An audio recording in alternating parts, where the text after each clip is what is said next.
చేస్తారంటే తొడియాలు తీసి స్టోర్ చేస్తుంటారు. అలా చేస్తే ఇంకొంచెం తొందరగా పాడైపోతాయన్నమాట.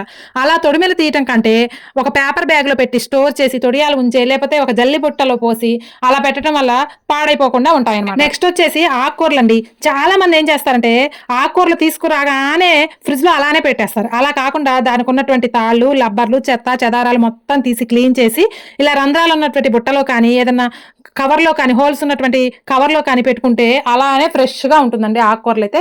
వెనక సైడ్ ఉన్నటువంటి మట్టితో ఉన్నటువంటి కాడలు కూడా కట్ చేసి పెడితే మాత్రం ఆకుకూర ఫ్రెష్‌గా ఉంటుందన్నమాట. నెక్స్ట్ వచ్చేసి పుచ్చకాయ అండి. పుచ్చకాయలు ఫ్రిడ్జ్‌లో పెట్టడం వల్ల ఇందులో ఉండేటటువంటి యాంటీ ఆక్సిడెంట్‌లన్నీ పోతాయండి. కాబట్టి మీకు సమ్మర్‌లో అంతగా కూల్‌గా తినాలనిపిస్తే లైట్‌గా కూల్ అయిన తర్వాత చన్నీళ్లతో కడిగి అలా తినాలి. లేకపోతే ఏంటంటే మనం ఫ్రూట్ తింటే వచ్చేటటువంటి పోషక విలువలు ఏమీ అందవన్నమాట. కాబట్టి ఫ్రిడ్జ్‌లో పెట్టి తినటం కన్నా విడిగా తినటమే చాలా బెటర్ అని డాక్టర్స్ చెప్తున్నారు. ఇంకా లాస్ట్ అండ్ ఫైనల్ అండి. చాలా మంది ఎక్కువగా